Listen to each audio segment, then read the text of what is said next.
foi. On est appelé à confesser. Et la confession de foi, d'abord, elle a été dans l'histoire de l'humanité, dans l'histoire de l'Église, elle a été manifestée 2 fois, mais pas de la bonne façon. La première fois, la confession de foi a été manifestée au Concile de Nicée, en l'an 325 de notre ère, par l'Église catholique romaine. Il y a eu toutes sortes de credos qui ont été établis, qui d'ailleurs n'avaient rien à voir avec les apôtres. D'ailleurs, eux, ils ne disent pas les apôtres, ils disent les pères de l'Église. Nous avons aussi à confesser. Mais pour confesser, il faut le faire d'abord par un homme de Dieu, qui c'est le premier homme de Dieu d'ailleurs qui le fera. C'est l'apôtre Pierre. L'apôtre Pierre, nous verrons, l'apôtre Pierre qui va faire une confession de foi. Et on verra la base, le fondement, chez lui. Ensuite, il y a eu une deuxième confession de foi, c'est avec les protestantes, à La Rochelle, où il y a eu là une très grande confession de foi par l'Église protestante en France. Mais ça n'a pas donné grand-chose, si ce n'est que de toute façon, ça ne créait que des divisions, puisque de toute façon, on peut reconnaître que l'Église protestante est très divisée, puisqu'elle est composée de beaucoup de groupes, mais elle a gardé, au fond d'elle-même, la doctrine, elle a gardé la doctrine de l'Église romaine catholique, elle l'a gardée. Vous voyez, Satan, parce que Satan existe vraiment, on pense que Satan, c'est quelqu'un, bien sûr, Satan a à sa disposition des démons, ils sont à son service. Certains sont destinés à s'occuper de l'impureté. Vous savez, les démons qui sont homosexuels, car ce que je vais dire, c'est terrible, mais est-ce que je vous dise? Je suis pas obligé de dire la vérité, même si elle est dure à entendre, mais il y a les démons qui sont homosexuels. Vous avez des démons qui sont des démons de prostitution. Ce sont des démons. Parce qu'autrement, on serait tous homosexuels. On serait tous prostitués s'il n'y avait pas les démons. Mais malheureusement, il y a les démons. Et il y a aussi les démons politiques. Ce sont des démons qui sont supérieurs à tous les autres.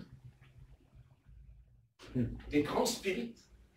Et c'est eux qui ont renversé la situation. C'est eux qui ont renversé les gilets jaunes. C'est eux qui ont écrasé ceux qui n'ont rien. Et nous voilà repartis dans un système que, eh bien, les riches ne se laissent pas faire. Et que quand ils ont compris qu'ils allaient être renversés, que le système allait être renversé, alors, vous voyez, tout se met en place en ce moment. Mais ce qu'ils ne savent pas encore, c'est que il y a un autre personnage qui va rentrer en scène. Et bien sûr, ça, ils ne savent pas encore. Et c'est là la grande question pour des milliers de chrétiens. Vous voyez, j'ai un peu de sagesse là. Donc, ça vient. En regardant la bouteille, je dis, mais là, tu vas l'envoyer par terre. J'ai prié, j'ai exaucé la sagesse. Merci Seigneur. Non, mais c'est vrai. Non, mais je tel coup, ça m'a fait. La bouteille. Là, la bouteille. Là. La Bible et la bouteille. La Bible, elle est là, la bouteille est au bord. Voilà. C'est bizarre, hein? Bon, enfin. Une chose est certaine, c'est qu'il y a un autre personnage qui va rentrer en scène. Oh oui, il va venir. Ça, c'est sûr. Le problème, c'est que la chrétienté est convaincue que ce personnage que nous appelons l'Antéchrist, nous pensons que l'Antéchrist, il va venir de l'extérieur, c'est-à-dire un homme politique. Nous pensons que l'Antéchrist sera un homme qui viendra du monde politique. Mais moi, je suis obligé de m'en tenir à la Bible, à la parole du Seigneur. Je dois m'en tenir à ce que dit l'Apocalypse. Et l'Apocalypse déclare que l'Antéchrist, c'est un homme religieux. Point, c'est tout. Et la Bible nous dit que l'Antichrist sortira d'un continent qui s'appelle l'Europe. Et la Bible nous dit que l'Antichrist sortira de la plus grande organisation d'église au monde, c'est-à-dire l'Église catholique romaine. Et il viendra et il sortira là où personne ne l'attend, là où personne ne le pense, car il va venir. Et c'est l'Église catholique romaine qui va prendre les choses en main parce que cet homme, qui d'ailleurs sera un pape, c'est comme ça, et ce n'est pas autrement, et c'est pas la peine qu'on lit tous les livres des uns et des autres. Moi, c'est la Bible qui me dit, c'est le pape qui viendra, parce que c'est le pontife, parce que c'est le terme, c'est la parole de Dieu, le terme Philesi Dei, qui veut dire celui qui prend la place du Fils. Donc je ne vois pas un homme politique qui va prendre la place du Fils de Dieu. Parce que ce n'est pas leur credo, ce n'est pas leur doctrine, ce n'est pas leur enseignement. Quelqu'un qui peut prendre la place du Fils de Dieu, c'est quelqu'un qui est d'abord placé dans les hautes sphères religieuses. C'est quelqu'un qui a une personnalité très forte, très importante.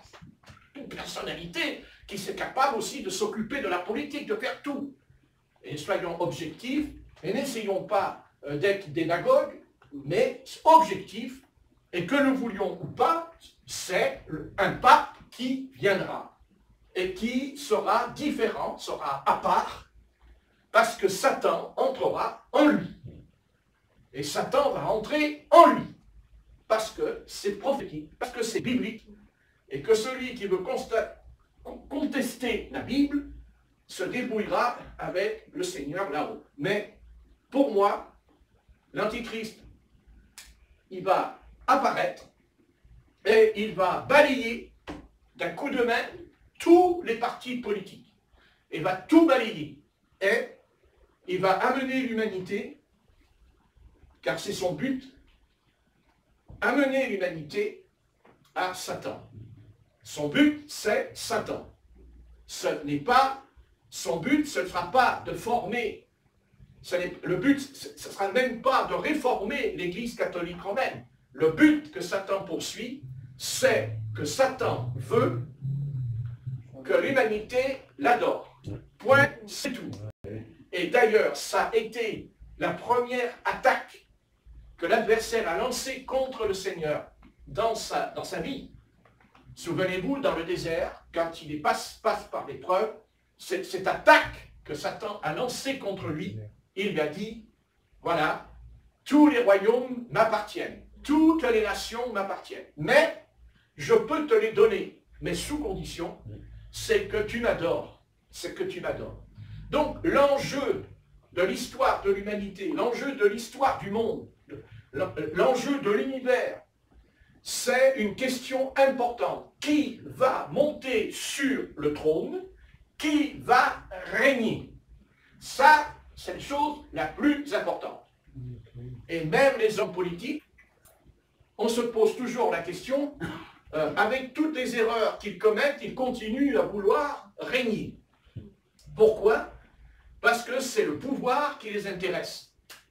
Et ce pouvoir n'est pas un pouvoir qui vient du Seigneur, du Christ. C'est un pouvoir qui est contre Christ. Et eux, ils vont simplement aider l'Antichrist, ils vont l'aider. Ils vont lui préparer le chemin, c'est évident. Et cet Antichrist, cet homme, puisqu'il est dit que c'est un homme qui va venir, cet homme s'appelle l'homme du péché, l'impie. La parole dit l'impie. Et c'est évident que notre monde dans lequel nous vivons s'enfonce de plus en plus dans le péché. Parce qu'aujourd'hui, il n'y a pas simplement le péché, mais on s'enfonce dans le péché. On s'enfonce dedans. Et le péché, autrefois, ça manifestait. Mais il fallait attendre que les hommes aient au moins 30 ans, 40 ans pour faire certaines choses.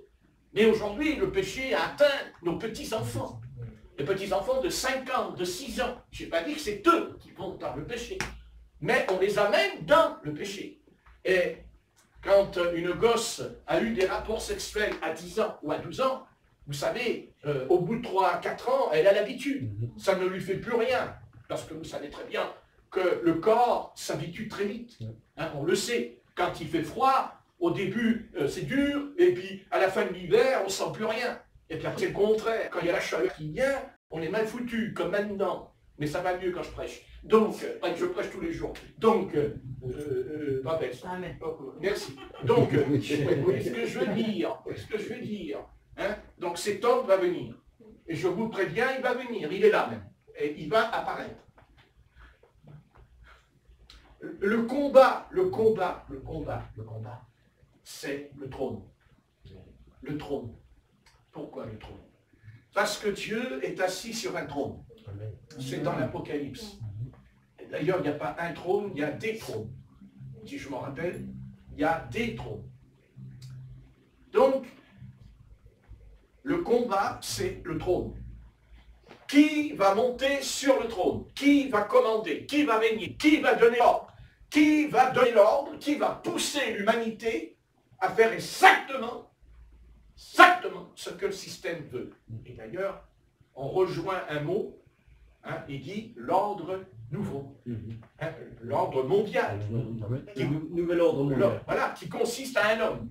Parce que leur but, le but de l'Europe, c'est de supprimer tous les présidents. Et pas seulement chez nous, mais tous les présidents. Il y aura les présidents, mais il y en aura un qui sera au-dessus de tout. Et c'est lui qui sera la tête pensante du système, qui sera lié, et cette chose viendra. D'abord, je vais vous dire pourquoi elle va venir. Je vais vous donner le signe comme quoi cette chose va venir. C'est ni la révolution, c'est ni la guerre civile, c'est ni une guerre, même s'il y aurait une guerre mondiale, c'est pas ça qui le fera venir. Ce qui fera venir l'Antichrist, c'est quand la bourse chutera. C'est quand il y aura le plus grand krach boursier de l'humanité qui va venir. Parce que notre monde repose sur l'argent. Le système repose sur l'argent. Mais, attention, l'argent, c'est du papier. Mais pas l'or. Pas l'or. Et vous devez savoir que l'Église catholique romaine possède l'or. Amen. Et il y a un autre peuple qui n'a pas l'or, mais qui a les devises. C'est Israël. C'est le peuple d'Israël. Le peuple d'Israël a les devises. Et ce sont ces deux-là, ce sont ces deux forces qui maintiennent l'humanité en place. Ne pensez pas que Israël ne joue pas un rôle. Israël joue un rôle énorme. D'ailleurs, souvenez-vous que Adolf Hitler, quand il s'en prend aux Juifs, c'est pas seulement parce que c'est des Juifs, mais il a toujours dit c'est à cause d'eux qu'on est ruiné, que c'est à cause d'eux qu'on n'a pas à manger, qu'on n'a pas à boire. C'est sa doctrine. Surtout, c'est ça qu'il y a en lui. Et même les Allemands, même les Français accusaient les Juifs en disant notre malheur vient des Juifs à cause de l'argent. Ce qui maintient notre monde, c'est l'argent et l'or. Mais l'argent, ça ne vaut rien. Mais quand il y a un krach boursier, l'or reste de l'or. Et celui qui en a pourra toujours boire et manger. Mais s'il a des billets, plein de billets à la banque, ça ne lui servira pas à grand-chose. Je vais vous dire pourquoi. Parce que quand il voudra acheter une baguette, il faudra qu'il donne peut-être 1000 ou 2000 euros pour avoir une baguette. Donc ça veut dire que nous, on ne risque pas d'avoir 2000 euros pour acheter une baguette. Il n'y a que les milliardaires qui pourront le faire. Donc ça veut dire que quand ce krach boursier va arriver, l'humanité va tomber. L'humanité va tomber. Elle va s'écraser. Elle va chuter. Et c'est là que l'Antichrist viendra. Et qui dira, moi j'ai la solution. Moi j'ai la solution. Les banques vont se vider. Parce que des millions et des millions d'êtres humains vont courir à la banque pour retirer leur argent. Mais les banques ne pourront pas leur donner. Parce qu'il n'y aura plus rien. Et il y aura une famine. Je prédis une famine. Ah oui. Et quelle famine qui va venir? Ça va être terrible ce qui va se passer. Et suite à des graves maladies qui vont arriver, qui n'existent pas ce soir. Et quand il y aura ce chaos, alors ce personnage va se présenter. Et ce personnage va dire va dire à toutes les banques, va dire à tous les hommes politiques, moi j'ai la solution. Et ils vont le regarder et vont dire, oui, ben, c'est pas en faisant des prières, Ave Maria, que nous allons résoudre le problème. Oui, mais Ave Maria, elle, ce que vous ne savez pas, c'est qu'au Vatican, sous le Vatican, nous avons des tonnes et des tonnes de lingots d'or. C'est pas vrai. C'est fou. Non. Ils sont énormes. Et quand le moment viendra, ils diront, bah, écoutez, nous, vous mettez une petite signature en bas de la page, et petite signature dira, vous nous donnez tout pouvoir pour diriger les affaires de ce monde. Et tout le monde va obéir, tout le monde va suivre, parce que ce sera ça, ou ce sera ce qu'on appelle la fête des haricots. Et ça va venir. Ça va venir. Seulement, ce personnage, lui, il n'est pas tout seul. C'est qu'il va falloir qu'il compose avec quelqu'un, avec Israël. Parce qu'il va falloir composer avec Israël. Parce que le peuple d'Israël n'a pas l'intention de se laisser faire, pour la simple raison que Israël est confronté à ce personnage. Pourquoi? Mais parce qu'Israël n'adore qu'un seul Dieu. N'adore qu'un seul Dieu et ne reconnaît que Dieu seul comme sauveur et libérateur, et non pas un homme. Et d'ailleurs, c'est ce que dit le texte. Il dit, il rentrera, s'assoira dans le temple, se proclamera lui-même Dieu, mais là, ils le foutront dehors. Là, Israël le mettra dehors, ils le chasseront du temple. Et à partir de là, s'enclenchera donc la troisième guerre mondiale, qui s'appelle, parce qu'il y aura une troisième guerre mondiale, mais pas comme les autres. Pas comme les autres. Les autres, c'était des préludes. Les deux autres qu'il y a eu, c'était ce qu'on appelle des tribulations. Mais il dit dans la parole qu'il y aura la grande tribulation. Donc il y a déjà eu il y a eu une tribulation terrible. C'est la première guerre mondiale. Parce qu'avant, il y avait des guerres, mais pas mondiales. La première guerre mondiale, c'est-à-dire où toutes les nations sont parties sur le champ de bataille, c'était en 1914-1918, où il y a eu cette guerre avec ces hommes, ces jeunes hommes. Et cette guerre n'a pas eu lieu n'importe où. Elle n'a pas eu lieu en Australie, elle n'a pas eu lieu en Amérique, elle n'a pas eu lieu en Afrique. Elle a eu lieu en Europe, c'est-à-dire dans l'Empire romain. Eh bien oui. Eh oui. À un tel point que même le pape Pie XII avait déclaré dans son homélie en 1936, Dieu, dans sa providence, nous a suscité Adolf Hitler, Mussolini et Franco. C'est ce qu'il a dit. C'est dans son homélie, vous pouvez, c'est certain. Après, bon, ils ont changé parce qu'ils ont vu qu'il était complètement fou. Ils ont changé de jeu. Parce qu'après, ils ont vu qu'il n'était pas normal, c'est clair. Mais au départ, ils étaient d'accord avec lui, parce qu'ils étaient d'accord. Parce que le but de l'Antichrist, son but d'abord, c'est que l'Europe soit la première puissance mondiale au monde. Et c'est pour ça qu'il va y avoir un conflit, non pas une guerre mondiale dans le sens, mais il y aura quand même une guerre terrible qui va venir, une guerre commerciale entre l'Amérique, entre l'Europe, entre la Chine. Et elle est en train de se mettre en place pendant que je parle. Je vous le dis, je ne l'invente pas, c'est vrai. Ça m'a bardé. Et c'est tellement terrible que normalement, puisqu'ils vont fêter le débarquement, le débarquement des Alliés, le 19 juin, à un tel point que Poutine, vous avez vu, il ne vient pas. Il ne vient pas. Parce qu'il n'a pas été invité. Pourquoi il n'a pas été invité? Parce que les Russes veulent bien nous faire comprendre que si l'Europe a été délivrée, ce n'est pas uniquement par les Alliés, mais par la Russie à l'époque, par l'Union soviétique, qui est venue de l'Est, et que le débarquement des Alliés n'aurait jamais pu remporter la victoire s'il n'y avait pas eu les Russes à l'Est qui ont attaqué, et qui sont arrivés d'ailleurs les premiers dans Berlin. Et d'ailleurs, ce qui a après déclenché le mur de Berlin, une séparation, ce conflit de la guerre froide entre les États-Unis, les Alliés et tout. Bon, et on croit que c'est terminé, mais pas du tout.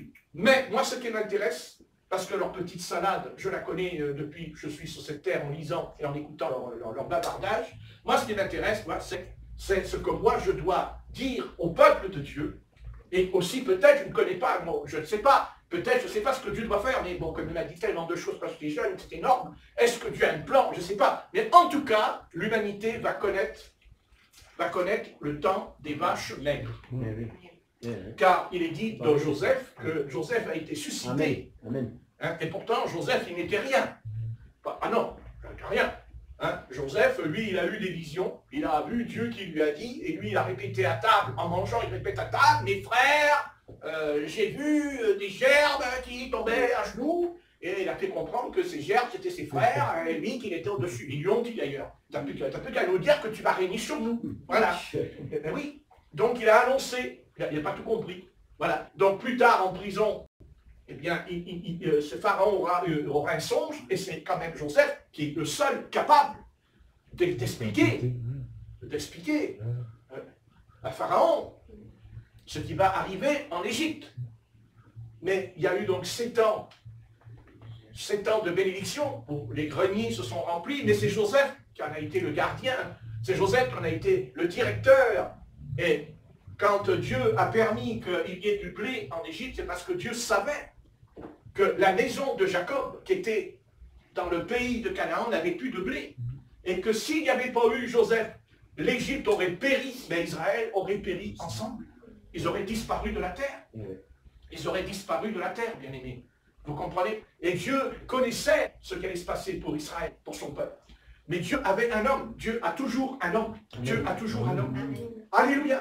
Et souvent on parle des hommes de Dieu, on dit Moïse, on dit Noé, on dit Enoch. Mais Dieu a toujours eu quelqu'un. À chaque époque, Dieu a quelqu'un de spécial, que Dieu, c'est Dieu qui prépare. C'est Dieu. Ah mais oui. Oui. Au temps d'Enoch, il y avait les fameux géants sur la terre et tout. Mais il y a Enoch. Après, il y a Noé. Vous comprenez? Il y a Noé. C'est vrai, Dieu annonce le déluge, Dieu annonce le jugement. Mais il y a Noé. Et après, il y a Moïse. Hein? Il y a toujours, comment est-ce que je veux dire? Il y a toujours quelque chose. Et Dieu a eu Joseph.